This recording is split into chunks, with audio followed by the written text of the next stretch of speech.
If you fully obey the Lord your God and carefully follow all his commands I give you today, the Lord your God will set you high above all the nations on earth.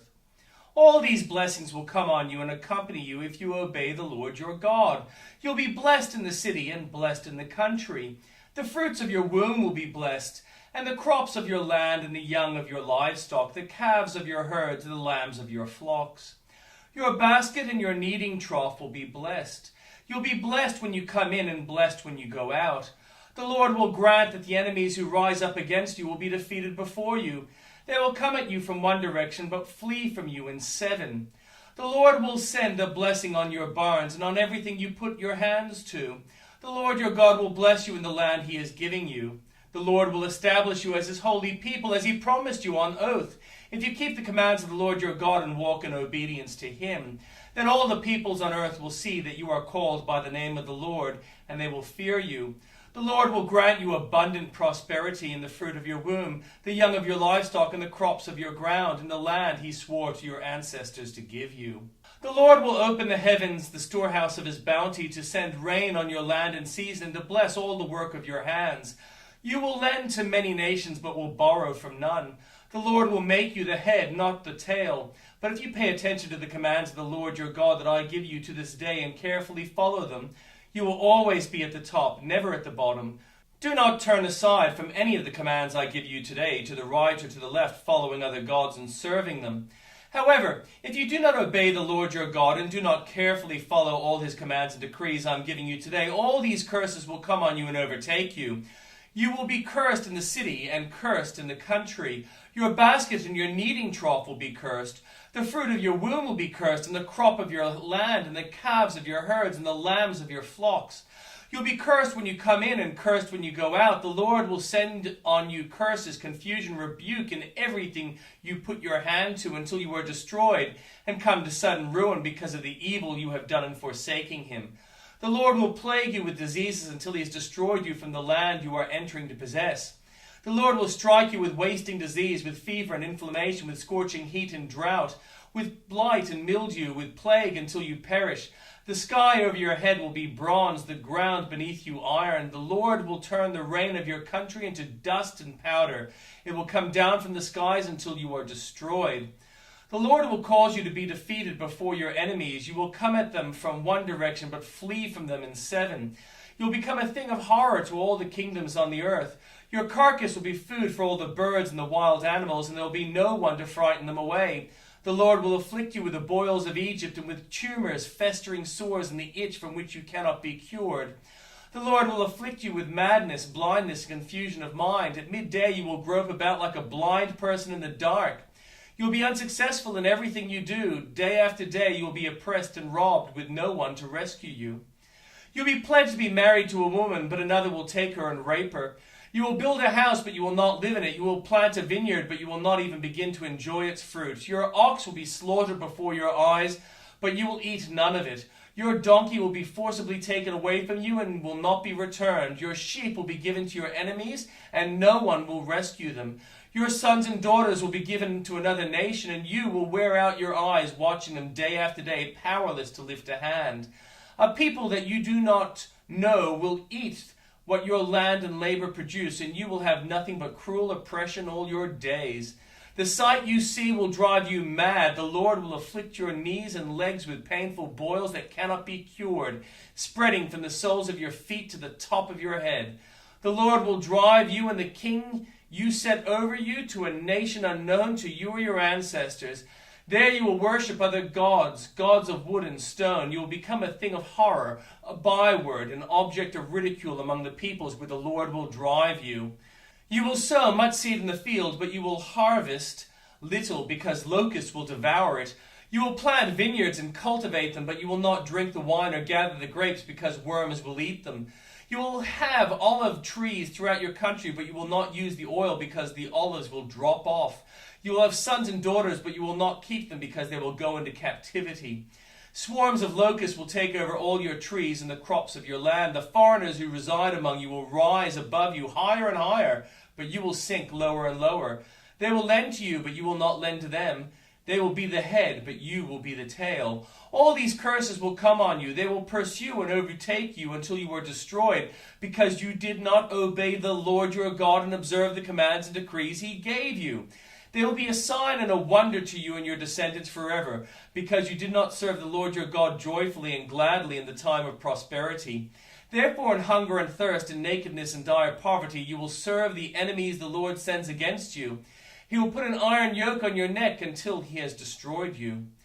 The Lord will bring a nation against you from far away, from the ends of the earth, like an eagle swooping down, a nation whose language you will not understand, a fierce-looking nation without respect for the old or pity for the young. They will devour the young of your livestock and the crops of your land until you are destroyed. They will leave you no grain, new wine, or olive oil, nor any calves of your herds or lambs of your flocks until you are ruined. They will lay siege to all the cities throughout your land until the high fortified walls in which you trust fall down. They will besiege all the cities throughout the land the Lord your God is giving you.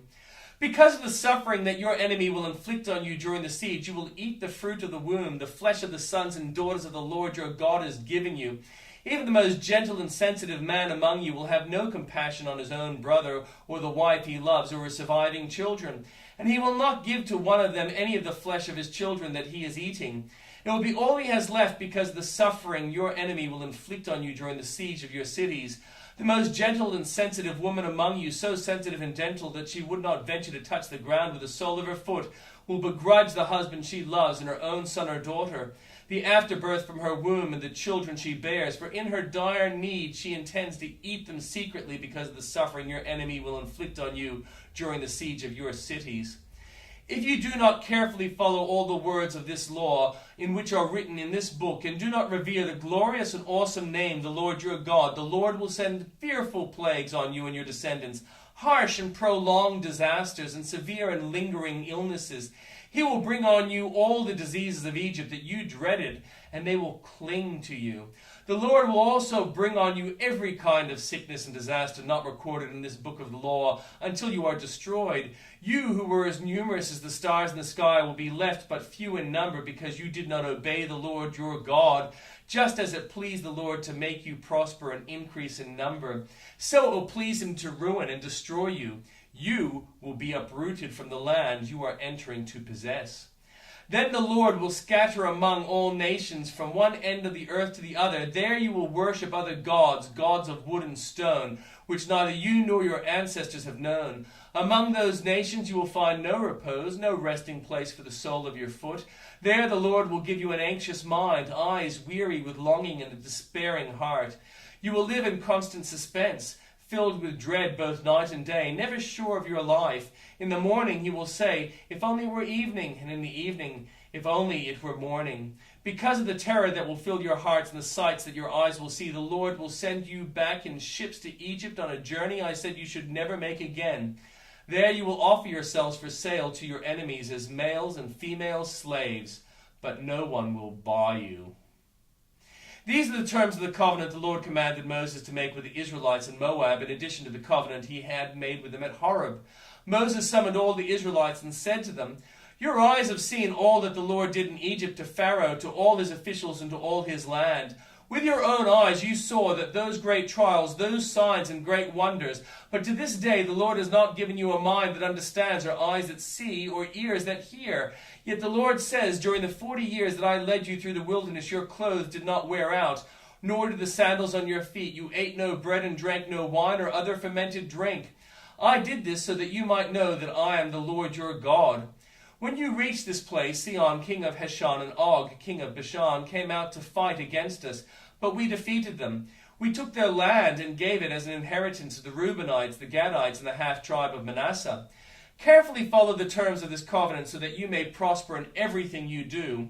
All of you are standing today in the presence of the Lord your God, your leaders and chief men, your elders and officials, and all the other men of Israel, together with your children and your wives, and the foreigners living in your camps who chop your wood and carry your water. You are standing here in order to enter into a covenant with the Lord your God, and a covenant the Lord is making with you this day and sealing with an oath, to confirm you this day as his people, that he may be your God as he promised you, and he swore to your fathers Abraham, Isaac, and Jacob.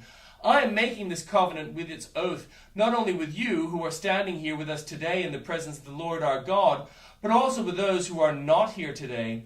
You yourselves know how we lived in Egypt and how we passed through the countries on the way here. You saw among their detestable images and idols of wood and stone, of silver and gold. Make sure there's no man or woman, clan or tribe among you today whose heart turns away from the Lord our God to go and worship the gods of those nations.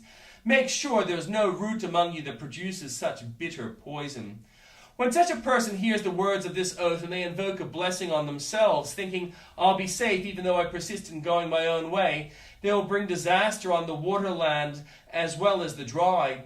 The Lord will never be willing to forgive them. His wrath and zeal will burn against them. All the curses written in this book will fall on them, and the Lord will blot out their names from under heaven.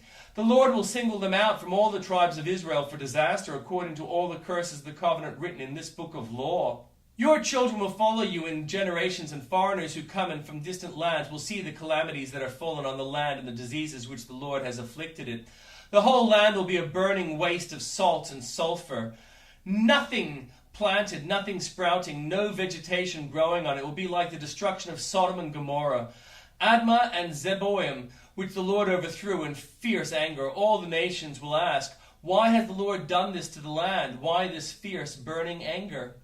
And the answer will be, it is because this people abandoned the covenant of the Lord, the God of their ancestors, the covenant he made with them, and he brought them out of Egypt. They went off and worshipped other gods and bowed down to them, gods they did not know, gods he had not given them. Therefore the Lord's anger burned against this land, so that he had brought on it all the curses written in this book. In furious anger and in great wrath the Lord uprooted them from their land and thrust them into another land, as it is now. The secret things belong to the Lord our God, but the things revealed belong to us and to our children forever, that we may follow all the words of this law. And the New Testament. Peter followed him at a distance, right into the courtyard of the high priest. There he sat with the guards and warmed himself at the fire. The chief priests and the whole Sanhedrin were looking for evidence against Jesus so that they could put him to death, but they did not find any. Many testified falsely against him, but their statements did not agree. Then some stood up and gave this false testimony against him. We heard him say, I will destroy this temple made with human hands, and in 3 days will build another not made with hands. Yet even then their testimony did not agree. Then the high priest stood up before them and asked Jesus, Are you not going to answer? What is this testimony that these men are bringing against you? But Jesus remained silent and gave no answer. Again the high priest asked him, Are you the Messiah, the Son of the Blessed One? I am, said Jesus. And you will see the Son of Man sitting at the right hand of the Mighty One, coming on the clouds of heaven. The high priest tore his clothes. Why do we need any more witnesses, he asked. You have heard the blasphemy. What do you think? They all condemned him as worthy of death. Then some began to spit at him. They blindfolded him, struck him with their fists, and said, Prophesy! And the guards took him and beat him. While Peter was below in the courtyard, one of the servant girls of the high priest came by. When she saw Peter warming himself, she looked closely at him. You also were with that Nazarene Jesus, she said, but he denied it. I don't know or understand what you're talking about, he said, and went out in the entryway. When the servant girl saw him there, she said again to those standing around, This fellow is one of them. Again he denied it. After a little while, those standing near said to Peter, Surely you are one of them, for you are a Galilean.